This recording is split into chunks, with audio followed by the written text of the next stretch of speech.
l'Apocalypse de Jean au chapitre 2. Gloire à Jésus. Chapitre 2, du verset 1 au verset 7. Et la Bible dit ceci. Voilà, je répète le passage. Apocalypse de Jean au chapitre 2, à partir du verset 1er.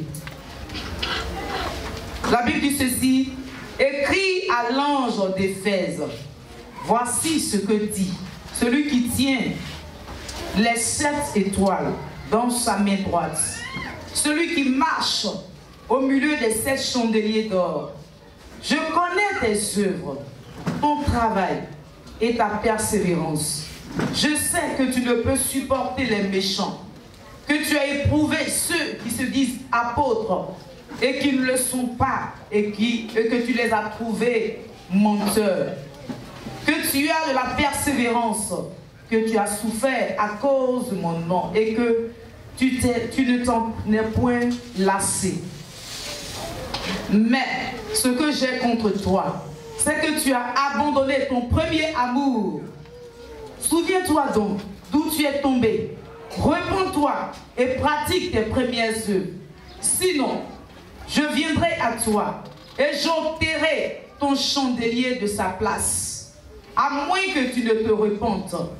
Tu as pourtant ceci, c'est que tu hais les œuvres des Nicolaïtes, œuvres que je hais aussi. Que celui qui a des oreilles entende ce que l'Esprit dit aux églises. À celui qui vaincra, je donnerai à manger de l'arbre de vie qui est dans le paradis de Dieu. Parole du Seigneur. Amen. Alléluia. Bien-aimés, ce matin, le Seigneur voudrait se révéler à nous encore. Alléluia. Comme le nom de ce livre même peut le dire, un livre de révélation de la part de Dieu. L'Apocalypse, c'est un livre de prophétie. C'est un livre de révélation où Dieu se révèle, où Dieu révèle sa pensée, où Dieu révèle véritablement des choses, des mystères. Alléluia. Et ce livre-là a été écrit par l'apôtre Jean, mais inspiré de Dieu lui-même. Alléluia. Dans le chapitre 1 au verset 11, il dit, ce que tu vois, écris-le dans un livre et envoie-le aux 7 églises. Alléluia. Et donc, c'est une révélation authentique de Dieu que Jean, son serviteur, l'apôtre, a reçu dans une vision. Alléluia. Dans un temps où l'apôtre Paul s'est retiré, il est allé en exil sur l'île de Patmos. Il était donc retiré et c'est dans ce temps de retraite que Dieu va se révéler à lui. Alléluia.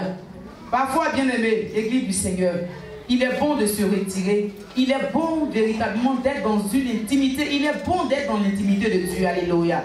Lorsque tu t'isoles, lorsque tu es parfois isolé, sois isolé pour de bonnes choses. Sois isolé pour recevoir de la part du Seigneur. Ne sois pas tout le temps au milieu de la foule, au milieu de plusieurs, au milieu des personnes, au milieu des gens où il y a du bruit. Alléluia. Tu ne pourras jamais recevoir réellement ce que Dieu veut faire avec toi.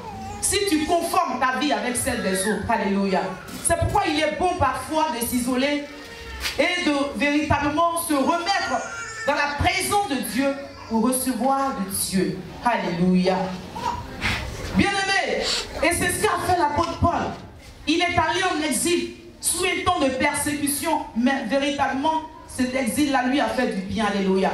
Parce que dans ce temps d'exil, isolé sur cette île de Patmos, alors Dieu, dans toute sa gloire, le grand Dieu, le souverain sacrificateur, le Seigneur des seigneurs, le roi des rois, celui-là même, véritablement, qui était réellement un Dieu, qui est un Dieu précieux, un Dieu saint. Ce Dieu-là, alors, va venir à Jean et se révéler à lui. Alléluia. Il va dire, écris ces choses. Écris ces choses que je te dis. Il va se révéler à lui par des images. Il va se révéler à lui par des choses qu'il va révéler, qui vont dépasser véritablement l'entendement humain. Alléluia. Et bien aimé, Dieu, alors, s'étant révélé à Jean, il va lui écrit ces choses. Mais ces choses-là, il va demander à ceux qui les écrivent, premièrement, à cette église, alléluia, à cette église de l'époque, alléluia. Et dans cette révélation également, Dieu aussi va révéler les choses qui vont arriver bientôt. Donc d'abord, il va demander à Jean écrit aux 7 églises, dont je te donne les noms maintenant. Et ensuite, écrit les choses qui vont arriver dans la suite des temps, dans des temps proches. Gloire à Jésus. Et alors, ces 7 églises sélectionnées, il y avait plusieurs églises en son temps. Il y avait plusieurs, il n'y avait pas que 7 églises. Mais le Seigneur va choisir ces 7-là pour réellement que ces 7-là soient conformes aux églises de notre époque aussi, de chaque époque. Alléluia. Et donc ces églises auxquelles le Seigneur, par l'entremise de son serviteur, l'apôtre Jean, s'est révélé, sont des églises qui correspondent à chaque époque, jusqu'à notre époque aujourd'hui. Alléluia. Donc, ça veut dire quoi? Les problèmes, les difficultés, ou tout ce qui est qualité révélée dans ces églises par le Seigneur, ces choses également sont vues et constatées également dans nos églises aujourd'hui. Alléluia. Raison pour laquelle Dieu a sélectionné ces 7 églises et va dire à son serviteur, parle, écris à ces églises, envoie-leur des lettres. Alléluia. Et ce matin, la première lettre a été destinée à l'église d'Éphèse. Et ce passage que nous avons lu ce matin, alléluia. Mais Éphèse, l'église d'Éphèse, cette église-là, lorsqu'on va dans le nouveau, on va dans les écrits de Paul, dans les livres de Paul, alléluia, le livre aux Éphésiens, la Bible dit que Paul est passé dans cette église. Il y a passé 3 ans. 3 ans à enseigner, 3 ans à faire des disciples, 3 ans à instruire, à faire asseoir des personnes dans la foi chrétienne, alléluia. Et Paul est passé dans cette église, il a laissé des enseignements forts, il a fait asseoir des peuples, il lui a donné des recommandations. Et la Bible dit que lorsque même Paul devait partir de cette église, il a laissé une forte recommandation, c'est que sur vous viendront des serviteurs, soit appelés apôtres ou enseignants, qui vous donneront de fausses révélations, qui vous donneront de faux enseignements dans le but de vous détourner de la foi. Alléluia. Et la Bible dit que ces choses sont effectivement arrivées. Ces choses sont arrivées parce que à un temps donné, il y a eu dans l'église d'Éphèse véritablement des enseignants qui sont arrivés pour donner des enseignements non fondés, des enseignements qui n'étaient pas fondés sur Christ, alléluia, sur la parole de Dieu authentique, qui est la parole de Jésus-Christ. Mais c'était de faux enseignements dans le but de détourner le troupeau de Dieu, les enfants de Dieu, alléluia. Mais la Bible dit que l'église d'Éphèse a résisté à ces tentateurs, à ces enseignants qui ne révélaient que du faux. La Bible dit que l'église d'Éphèse a résisté à ceux-là. Alléluia. Or, Éphèse étant la capitale véritablement de l'Asie mineure, aujourd'hui appelée Turquie, cette ville forte, et cette ville autrefois forte, assise véritablement au plan commercial, et à tous les niveaux, c'était une ville prisée par plusieurs personnes, convoitée, alléluia. Et donc c'était une ville où beaucoup venaient pour véritablement plusieurs raisons. Et c'était une ville également qui était dans l'immoralité sexuelle. Oui, parce que là était adorée une déesse appelée Diane. Et c'est la déesse véritablement de la sexualité. Et alors, donc, au milieu de cette persécution, au milieu de cette tentation, le peuple, l'église d'Éphèse devait lutter pour survivre, alléluia. Devait lutter réellement pour atteindre le but. Devait lutter réellement pour s'attacher à son Dieu. Et la Bible dit que l'église d'Éphèse a gagné ce pari, alléluia. Ils ont gagné ce pari. Et c'est pourquoi Dieu, en commençant ce passage dans le livre d'Éphèse ici, dans le livre d'Apocalypse 2, il dit ceci. Il commence d'abord à féliciter l'église, alléluia. Il félicite l'église pour ses qualités. Il dit, oui, je reconnais en vous des qualités. Et Dieu il cite ses qualités. Il dit, écrit à l'église d'Éphèse, voici ce que dit celui qui tient les 7 étoiles dans sa main droite, celui qui marche au milieu des 7 chandeliers d'or. Je connais tes œuvres et ton travail. Alléluia. Dieu connaissait le travail de cette église. Dieu savait que cette église, oui, abattait un travail efficace. Un travail véritablement pour la gloire de Dieu. Dieu savait que ce n'était pas une église paresseuse. Dieu savait que ce n'était pas une église réellement, en tout cas, dormante. Mais c'était une église réellement réveillée. Une église réellement, comme on le dit, prête pour la cause du Seigneur.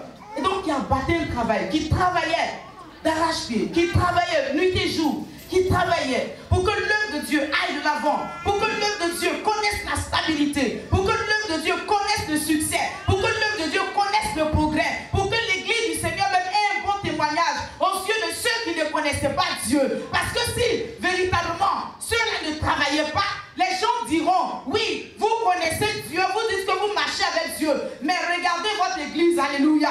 Et donc, c'était un peuple dévoué pour la cause de Dieu, dans le travail de Dieu. Alléluia. Et Dieu, en commençant sa lettre, il va alors féliciter cette église sur cette qualité. Alléluia.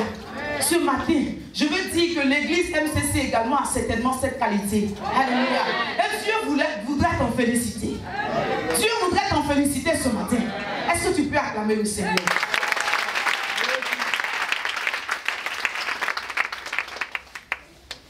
Après quoi? Le Seigneur va encore poursuivre sa lettre. Et il va dire, je connais tes œuvres, ton travail et ta persévérance. Alléluia. Deuxième qualité, tu vas parler de la persévérance du peuple. Malgré les persécutions, malgré les tentations, malgré les choses qui voulaient les tirer par le bas, malgré les choses qui voulaient les arrêter dans la marche avec le Seigneur, malgré les choses qui voulaient freiner leur course.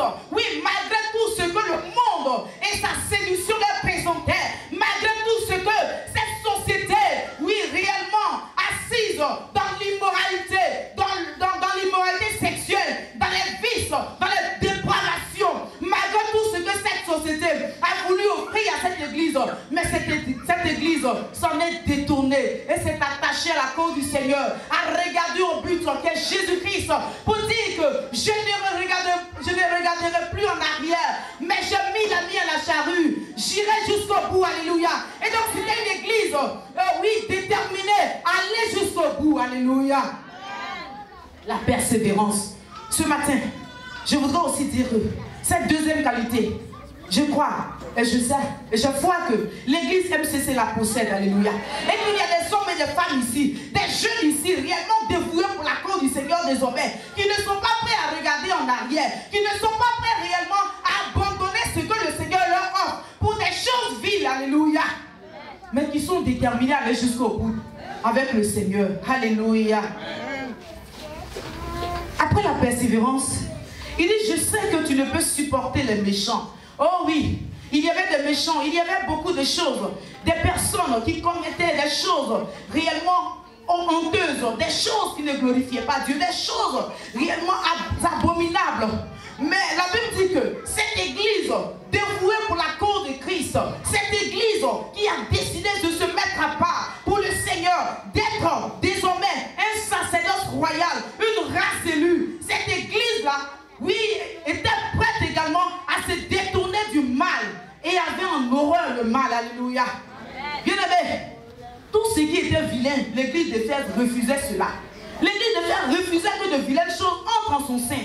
L'église d'Éphèse refusait que réellement des choses abominables entrent en son sein.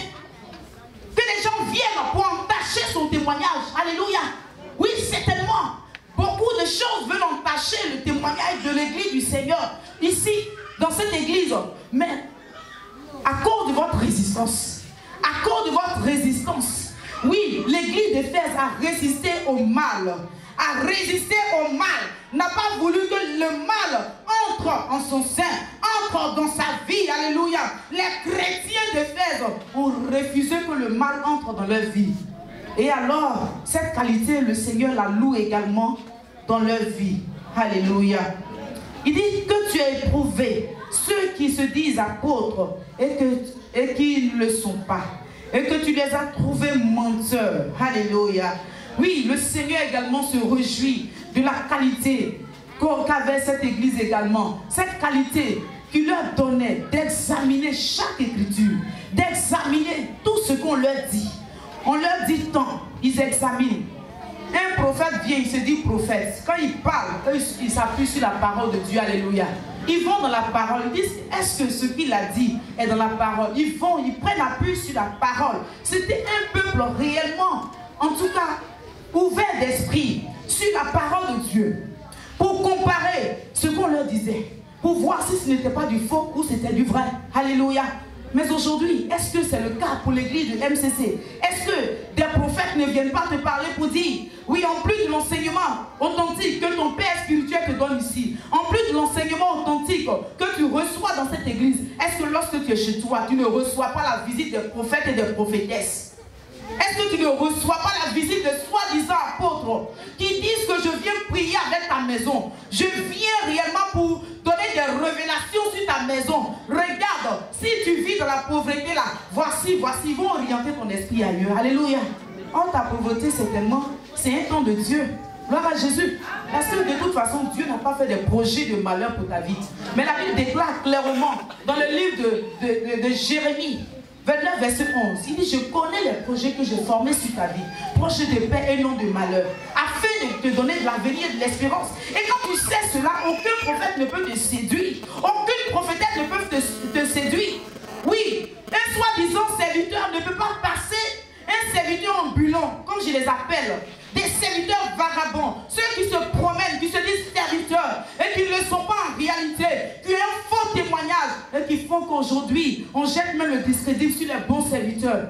À cause d'eux, on jette le discrédit sur les églises. Parce que lorsqu'ils vont commettre ces gaffes, ils vont donner des révélations fausses, ils vont donner de faux enseignements. Après leur passage, on dit l'église même, les chrétiens même c'est des menteurs. Mais ce n'est pas la faute à quelqu'un. Toi qui l'as reçu chez toi, c'est ta faute. Plutôt que de venir et de recevoir un enseignement authentique dans une église vivante, tu as préféré rester dans ta maison pour que de faux serviteurs entrent dans ta maison pour détourner ton esprit. Et ces serviteurs, ils entrent dans les maisons pour détourner les femmes aux esprits faibles. Alléluia. Des personnes faibles, le Dieu les compare à des femmes. Dieu les compare à des femmes. Des personnes qui sont remplies d'émotions. Voilà, l'émotion. L'œuvre de Dieu, ce n'est pas l'émotion. Alléluia. Et donc, Dieu loue cette qualité sur laquelle également, que possédait également l'église d'Éphèse. Alléluia. Il dit que tu as de la persévérance, que tu as souffert à cause de mon nom et que tu ne t'en es pas lassé. Gloire à Jésus. Oui, l'église d'Éphèse a connu des persécutions, bien-aimés. De grandes persécutions. Parce que réellement, en son temps, il y avait un gouverneur romain qui régnait, qui se substituait à Dieu, qui disait qu'il était Dieu. Il se comparait à Dieu. Et celui-là, c'était réellement, en tout cas, quelqu'un qui oppressait les chrétiens. Alléluia. Il oppressait l'église du Seigneur. Il se levait contre l'église du Seigneur. Il y avait beaucoup de choses. Il exerçait une domination, une forte domination. Et malgré ces difficultés, devant ces difficultés, devant ces persécutions, devant toutes ces choses qui avaient miné la vie de l'église, mais la Bible déclare ce matin de la bouche de Dieu que l'église du Seigneur a souffert ces choses, mais elle ne s'en est point détournée. Alléluia. Elle ne s'est pas détournée de la voix de son Dieu. Alléluia. L'église du Seigneur n'a pas attendu que les premières épreuves arrivent pour dire que Jésus-Christ n'est plus Seigneur. L'église du Seigneur n'a pas attendu que réellement une épreuve arrive pour dire que moi, Dieu là, il ne me voit pas. Oh non, ce Dieu, il est injuste. Il fait dans la vie de mon frère tant, mais dans ma vie. L'église du Seigneur n'a jamais dit cela. Alléluia. Et pour cela lui a valu la félicitation de Dieu. Cela lui a valu la gratification de Dieu. Cela lui a valu réellement le couronnement de Dieu. Dieu a révélé ses qualités. Gloire à Jésus. Ce matin, je voudrais m'adresser à toi, église MCC. Je ne sais pas dans quelle position tu es. Je ne sais pas quel est l'état, oui, dans lequel tu es en ce moment. Je ne sais pas s'il y a des épreuves dans lesquelles tu vis. Je ne sais pas ce qui va t'arriver d'ici peu ou d'ici quelques autre jour, je ne sais pas quelle est l'épreuve qui t'arrivera, mais quelle sera ton attitude, alléluia. Est-ce que tu vas arrêter tout de suite? Tu vas te lasser de la présence de Dieu? Est-ce que tu vas te lasser réellement de l'amour du Seigneur? Ce Dieu qui t'a tendu sa main hier, ce Dieu qui t'a aimé hier, et que tu as confessé comme étant le Dieu fidèle. Est-ce que ce Dieu-là, tu vas te détourner de son amour pour dire que Dieu n'existe plus? Alléluia. Tu ne peux pas parler et te dédire en même temps. Tu ne peux pas te contredire toi-même. Lorsque tu as confessé que Jésus-Christ est Seigneur, il est roi sur ta vie, il est maître sur ta vie, il prend soin de toi. Alléluia. Ce Dieu qui a pris soin de toi hier, est-ce qu'il t'abandonnera même si aujourd'hui il y a une épreuve? Alléluia. Alors pourquoi est-ce que tu peux te lasser de la présence de Dieu? Et ce matin, le Seigneur voudrait que ce ne soit pas ton cas. Alléluia. Et c'est pourquoi il parle de cette qualité. Afin que tu saches réellement que l'église du Seigneur que tu es, tu dois posséder cette qualité. Alléluia. Il dit mais. Alléluia. Et donc Dieu ayant parlé de ses qualités, Dieu ayant révélé toutes ces qualités qui réellement, en tout cas, qu'affirmait, que manifestait l'église d'Éphèse, après les avoir citées, et après s'être réjoui de toutes ces qualités, parce que c'était une fierté pour Dieu, une fierté pour Dieu de citer les qualités de cette église, pour dire voici une bonne église, pour dire voici une église d'excellence. Oui, une église qui a de telles qualités est une église d'excellence, alléluia, est une église qui peut déjà réellement se positionner comme étant grande, alléluia, parce que toutes ces qualités sont comptées. Et c'est une église également efficace pour le Seigneur, pour l'œuvre du Seigneur, pour l'avancement de son royaume ici-bas. Alléluia. Mais, après avoir cité ces qualités, bien aimé, le Seigneur va dire mais, alléluia. Mais qui marque une opposition. Alléluia. Mais qui marque une remarque forte que le Seigneur va faire. Mais qui marque réellement, en tout cas, quelque chose, certainement, qui va arriver, ou bien qui est fait, qui est contraire à ce que le Seigneur a approuvé. Il dit, mais ce que j'ai contre toi, c'est que tu as abandonné ton premier amour. Alléluia. Ce que j'ai contre toi, c'est que tu as abandonné ton premier amour. Bien aimé, le Seigneur a cité ses qualités. Il en a parlé, il en a parlé, il en a parlé et il s'en est réjoui. Alléluia. Et même l'apôtre Paul, en écrivant le livre d'Éphésiens, il s'est également réjoui des qualités de tous ces chrétiens d'Éphèse. Mais ce matin, le Seigneur dit, mais ce que j'ai contre toi, c'est que tu as abandonné ton premier amour. Alléluia. Le Seigneur dit, tu as abandonné ton premier amour. Bien aimé, nous venons dans le Seigneur, premièrement. Quand nous venons, c'est avec joie que nous recevons la parole du Seigneur. C'est avec joie, avec ferveur, avec zèle que nous décidons de marcher avec le Seigneur. Parce que réellement, nous venons et nous sommes des nouveaux convertis. Nous venons, nous sommes heureux. Nous sommes prêts à prendre des initiatives pour le Seigneur. Nous sommes prêts à accomplir des choses pour le Seigneur. Nous sommes prêts réellement à faire des choses pour le Seigneur. Mais ce matin, le Seigneur te dit, où est passé ce premier amour? Alléluia. Où est passé cet amour? Et c'est là le thème de mon message. Pour dire ce matin, où est passé ton premier amour? Alléluia. Où est passé l'amour que tu avais hier pour le Seigneur? Toi, hier qui courais si bien, qu'est-ce qui a pu t'arrêter? Qu'est-ce qui t'a arrêté? Qu'est-ce qui t'a arrêté dans ta course? Qu'est-ce qui t'empêche de faire ce que tu faisais hier pour le Seigneur? Alléluia. Toi qui avais du zèle pour le Seigneur. Toi qui étais fervent d'esprit pour le Seigneur. Mais qu'est-ce qui t'a arrêté dans ta course, dans ta marche avec le Seigneur? Le Seigneur dit, ce que j'ai contre toi, tu as toutes ces qualités que j'ai citées précédemment. Mais ce que j'ai contre toi, c'est que toi, tu as abandonné ton premier amour. C'est que toi, Église MCC, c'est que toi, mon fils, c'est que toi, ma fille, tu as abandonné ton premier amour. Alléluia. Et le Seigneur ne joue pas avec l'amour. Alléluia. Lui-même, il a été amour. C'est pourquoi, par amour, il a donné sa vie pour nous. Alléluia.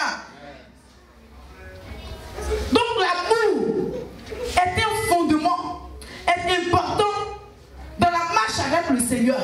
Est une âme solide pour arriver à une vie chrétienne féconde avec le Seigneur. Alléluia.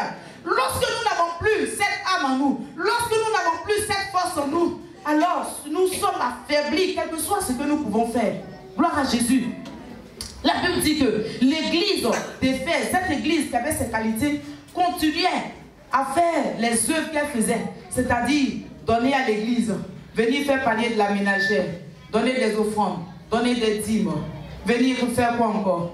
Venir chanter, venir intercéder, venir évangéliser, venir faire quoi encore? Service d'ordre.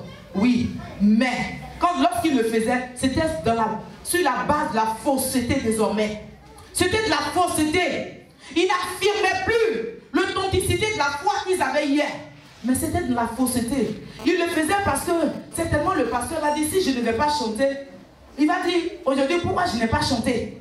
Si je n'ai pas joué aux instruments, il va dire pourquoi je n'ai pas joué. Donc je vais aller jouer. Le Seigneur m'a dit, si je n'ai pas fait service d'ordre aujourd'hui là, le Seigneur m'a dit pourquoi il ne m'a pas vu à mon poste. Si je n'ai pas intercédé, les ouvriers, les mardis, n'est-ce pas, les prières des ouvriers. Oh, si je ne fais pas la prière des ouvriers, alors le Seigneur, le pasteur va dire, oui, pourquoi je n'étais pas là, il va me demander des comptes. Donc je vais quand même. De toute façon, quand on va là, le frère Gédéon là, de toute façon il crie fort dans la prière là. Quand il va crier là, moi ma petite voix là, on ne va pas entendre aussi. Et puis je suis dedans, je dis, Seigneur fais, Seigneur fais, Seigneur fais, Seigneur fais. Seigneur fait. Mais le Seigneur, il fait quoi? Il fait quoi même? Quelle est la prière que tu adresses au Seigneur? Est-ce que c'est une prière d'un fervent chrétien hier qui a aimé le Seigneur? Désormais, c'est une prière de lassitude, une prière de quelqu'un qui est fatigué, une prière de quelqu'un qui n'affirme pas l'amour pour le Seigneur. Tu forces pour prier. Parce qu'on dit de venir prier. Bien aimé, ce matin, le Seigneur te parle de ton premier amour. Alléluia. Hier, on ne te demandait pas de venir prier, on ne te demandait pas, on ne te priait pas, on ne te demandait pas pardon pour faire une chose pour le Seigneur. Ou bien ton cœur ne te demandait pas pardon, mais aujourd'hui tu laisses ton cœur te demander pardon. Tu laisses ton cœur te demander pardon. Parce que lorsque tu dois venir faire, tu résistes en toi-même. Et ton cœur te dit, bon, il ne faut pas dire, mais si tu ne vas pas, on va dire que tu n'as pas fait. Comment on va te voir? Comment on va te juger? Donc à cause de ta personne, à cause de ton image, tu viens pour t'afficher dans le faux et servir le Seigneur. Bien aimé, c'était le cas pour l'église d'Éphèse à un moment donné. La Bible dit que malgré toutes les qualités qu'ils avaient, dont le Seigneur s'est réjoui, mais à un moment donné, ils ont abandonné en réalité leur premier amour. Ils ont abandonné la foi authentique, ils ont abandonné Jésus-Christ même. Alléluia. Parce qu'abandonner son premier amour, c'est abandonner Jésus. Ne même plus être en réalité, ne plus réellement porter la véritable casquette de chrétien, mais réellement défendre son identité en venant forcer les choses pour dire, si je ne le fais pas, si on ne me voit pas, on va parler. C'est pourquoi je viens. Gloire à Jésus. C'était le cas pour cette église. Cette église continuait à faire des actions. Cette église commençait et continuait toujours à réellement répondre, à faire. Mais ce n'était pas dans le vrai. C'était dans le faux désormais. Parce que l'amour n'y était plus. Bien aimé, ce matin, le Seigneur voudrait que tu reviennes à ton premier amour. Alléluia. Le Seigneur voudrait que tu reviennes à ton premier amour. Et pour poursuivre, il dit, mais ce que j'ai contre toi, c'est que tu as abandonné ton premier amour. Souviens-toi donc d'où tu es tombé. Repends-toi et pratique tes premières œuvres. Alléluia. Bien-aimé, dis à quelqu'un, il y a encore de l'espoir. Il y a encore de l'espoir. Même lorsque tu tombes avec le Seigneur, tu peux te relever. Alléluia. Lorsque tu es affaibli, à un moment donné, tu peux te relever. Alléluia.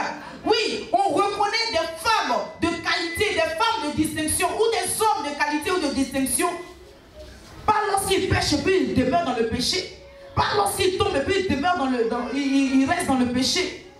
Mais lorsqu'ils tombent et qu'ils savent se relever pour continuer la marche avec le Seigneur, alléluia. C'est en cela que le Seigneur reconnaît des hommes et des femmes de qualité. Et ce matin, le Seigneur voudrait que tu puisses te repentir, tu puisses revenir à ton premier amour, tu puisses te souvenir d'où tu es tombé. Qu'est-ce qui a fait ta faiblesse? Qu'est-ce qui a diminué ton amour pour le Seigneur? Que réellement, en tout cas cette réaction de personnes, oui, tenace, voilà, tu n'as plus cette ténacité en toi, tu n'as plus cette force en toi, mais ce qui se manifeste désormais, c'est la paresse. Tu traînes les pas maintenant, tu n'as plus cette ferveur en toi, tu n'as pas remarqué cela. Bien-aimé, ce matin, le Seigneur te dit, il dit, souviens-toi d'où tu es tombé. Repends-toi et pratique tes premières œuvres. Alléluia. Repends-toi vite. Il est encore temps. Il y a de l'espoir. Le Seigneur vient et il viendra. Et le but même pour lequel l'apôtre Paul a écrit, l'apôtre Jean a écrit ce livre, c'est de révéler la personne de Jésus-Christ. Qui est Jésus en réalité? Jésus, nous l'avons connu comme un agneau, non? On l'a connu comme un agneau, n'est-ce pas? Il est venu, un agneau. On l'a pris, on l'a amené à la bergerie. Il n'a pas parlé. L'agneau là, il ne parle pas. Il n'a pas de force. Il n'a aucune défense, l'agneau. On l'a pris, on l'a amené à la croix, à la bergerie. On est allé le tondre. On allait le tuer. On l'a tué, il n'a pas dit mot. Mais ici, dans le livre d'Apocalypse, bien aimé, la Bible révèle que le Seigneur Jésus est révélé maintenant comme un lion. Alléluia. Il est révélé en tant qu'un lion. Un lion souverain, un lion conquérant, un lion triomphant. Alléluia.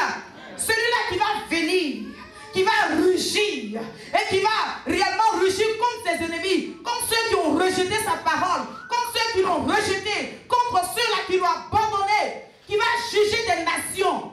Il vient comme celui-là désormais. Alléluia. C'est le but pour lequel ce livre est écrit, pour révéler désormais l'identité de Christ.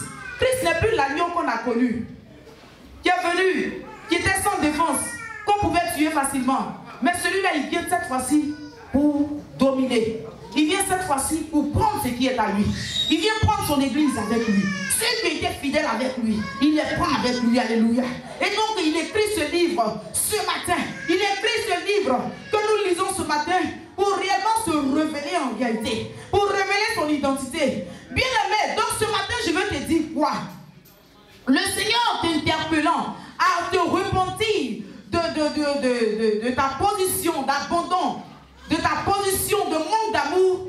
Le Seigneur, ce même Dieu qui te donne cette recommandation, ça veut dire que ce Dieu-là, si tu ne te repens pas, il va prendre des résolutions. Alléluia. Il est prêt à prendre des résolutions. Il veut ici maintenant que sa parole soit exécutée. Il n'est pas patient parce que les temps sont proches. Il n'est pas patient parce que ce qu'il a dit là, ça va s'accomplir. Les nations vont voir la puissance de Dieu. Les nations vont voir la gloire, la souveraineté de notre Dieu. Les nations vont le voir dans une nature, réellement, en tout cas, une nature de dominateur. Alléluia. Le Seigneur vient pour dominer.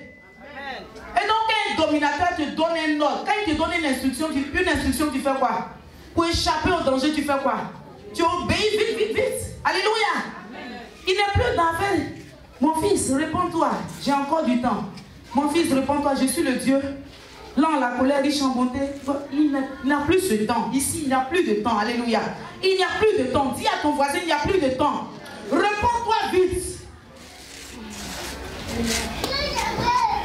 Alléluia. Il n'y a plus de temps. Réponds-toi vite.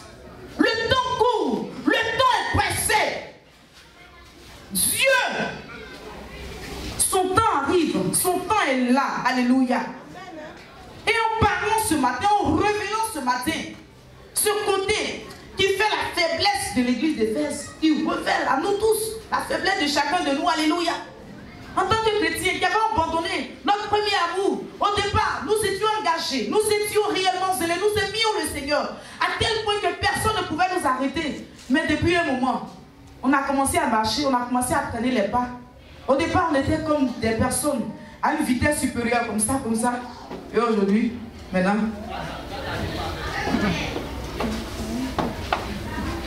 alléluia. Bien-aimé, le Seigneur ce matin te dit qu'il n'y a pas de temps. Il viendra en tant que lion. Gloire à Jésus. Le lion et puis l'agneau là. Si tu vois les deux, tu vas fuir devant qui? Moi je te pose la question.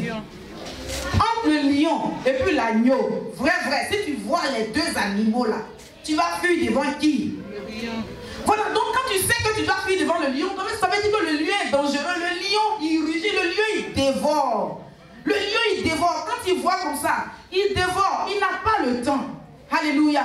Mais tu peux prendre un l'agneau, dormir avec lui. Mais est-ce que tu peux dormir avec un lion? Tu ne peux même pas t'en approcher. Alléluia. Et c'est le caractère que Christ prend désormais dans ce livre d'Apocalypse. Et en même temps, c'est un message d'avertissement à l'église du Seigneur. Un message d'avertissement. Il avertit son église. Quand il dit mais ce que j'ai contre toi. Alléluia.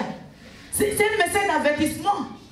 Il t'avertit pour dire, tu marchais bien, tu servais bien, tu faisais l'œuvre de Dieu bien, mais tu t'es arrêté. Il te donne un avertissement. Il te donne un avertissement. Et lorsque un avertissement est libéré, ça veut dire que l'avertissement sera suivi de sanctions. Alléluia. Lorsqu'on va dans les services, d'abord, quand quelqu'un, un employé commet une faute, on donne quoi? On donne quoi? Une demande d'explication. Si la faute est aussi, en tout cas, aussi considérable, on lui donne une mise à pied. Après la mise à pied, on te donne quoi? Un avertissement. Après avertissement, si tu n'as pas changé de position, tu n'as pas changé d'attitude, c'est le renvoi qui suit. Bien aimé, regardez les hommes. Mais un Dieu qui est souverain, n'agira-t-il pas ainsi? N'accomplira-t-il pas ce qu'il a dit? Bien aimé, l'heure n'est plus aux amusements. Les temps sont mauvais. Mais nous devons réellement connaître notre position en tant qu'enfants de Dieu.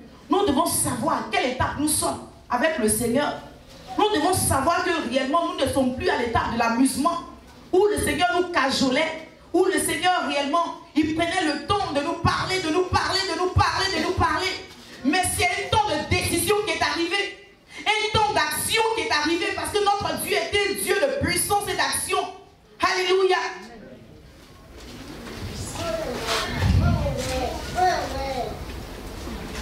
Il dit, souviens-toi d'où tu es tombé. Repends-toi et pratique tes premières œuvres. Sinon, je viendrai à toi et je t'ôterai ton chandelier de sa place. Alléluia. Je viendrai à toi et je t'ôterai ton chandelier. Je viendrai à toi. Et puis ce que j'ai mis en toi là, ma puissance que j'ai mis en toi là, je vais te l'enlever. Mon esprit que j'ai mis en toi. Toi qui dois éclairer le monde. Toi qui dois être réellement cette lumière. Car la Bible déclare que les chrétiens sont la lumière du monde, n'est-ce pas? Oui, tu es fait pour éclairer. Mais lorsque tu perds ton premier amour, tu deviens quoi? Tu deviens quoi? Si tu es lumière pour éclairer les autres, parce que l'amour de Dieu en toi, parce que tu aimes le Seigneur, parce que tu confesses que Jésus-Christ est ton Seigneur, alors si tu perds cet amour, tu deviens quoi?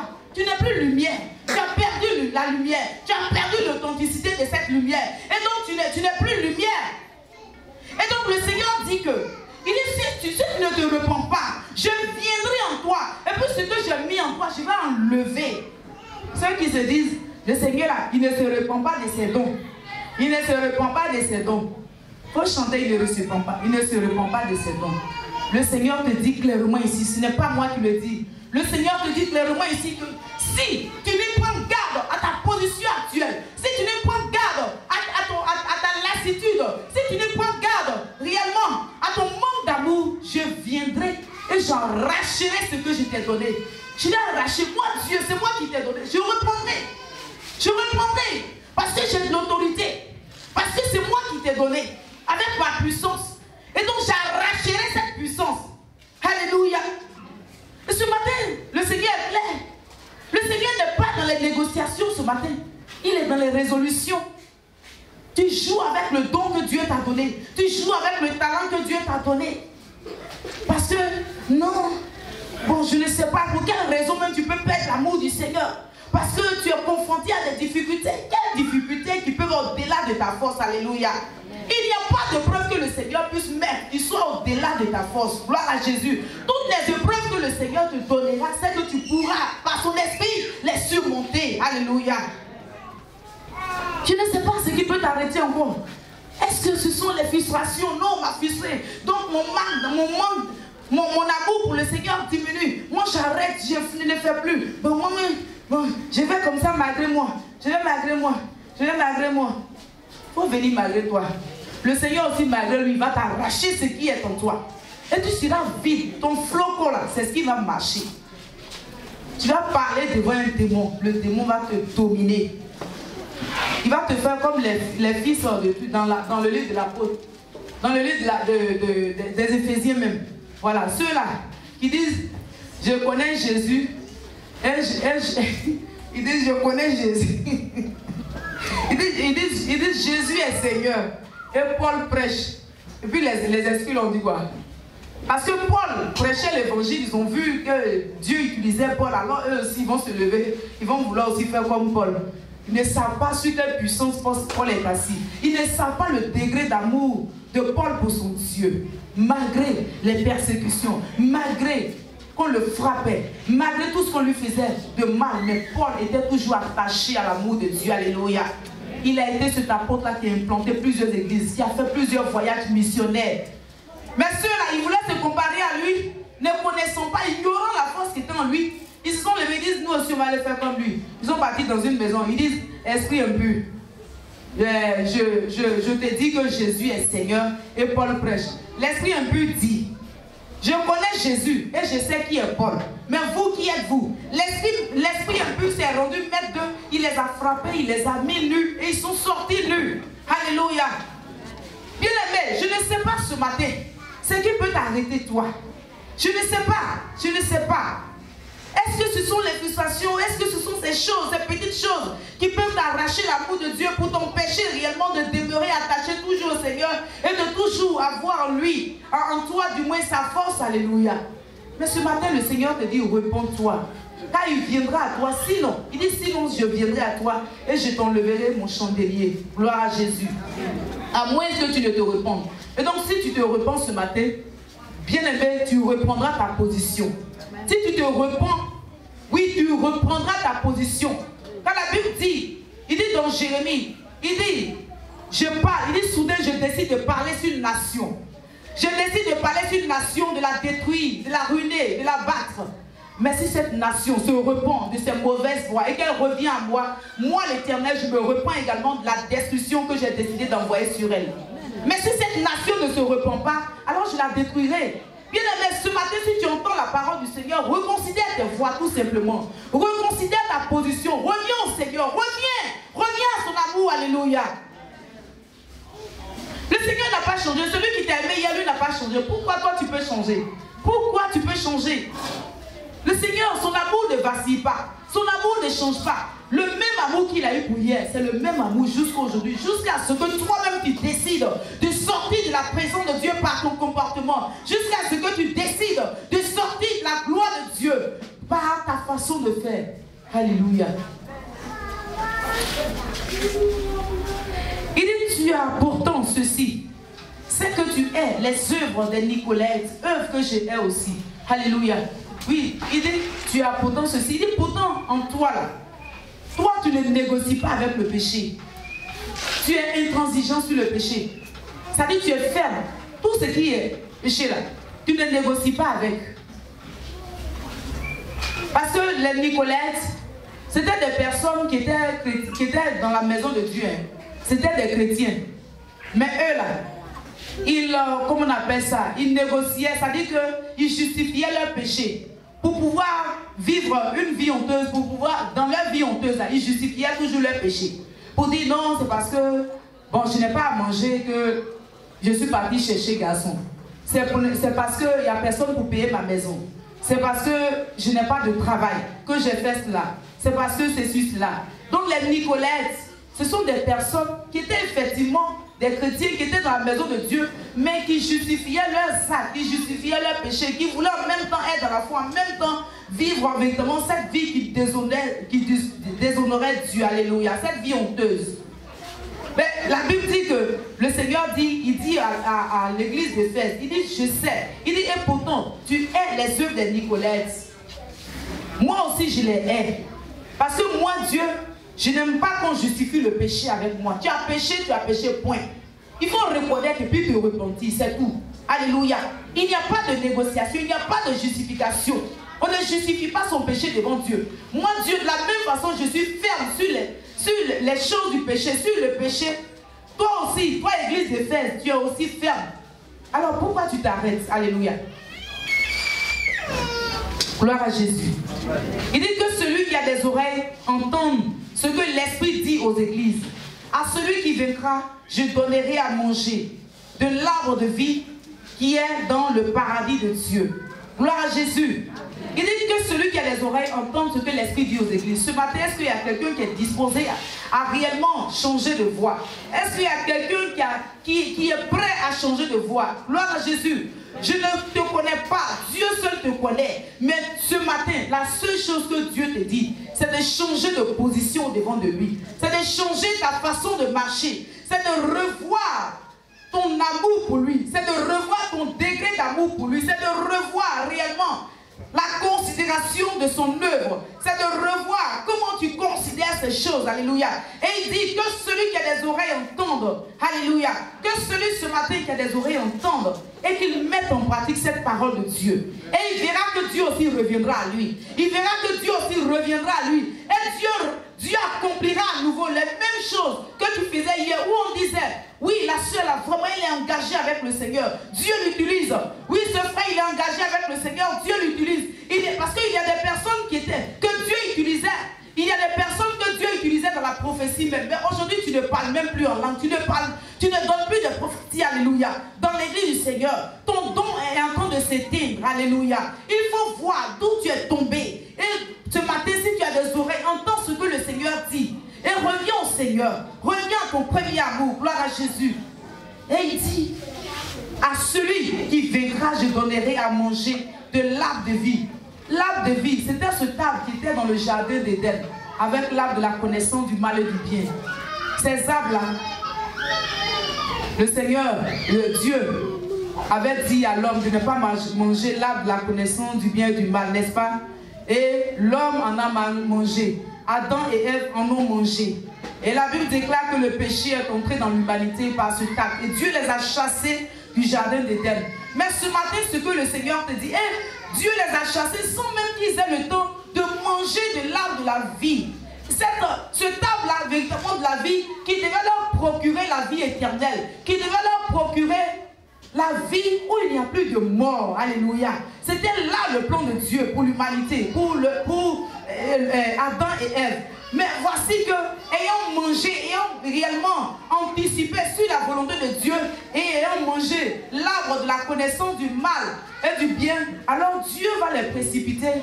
Il va les faire sortir du jardin d'Éden sans qu'ils n'aient le temps de manger l'arbre de vie.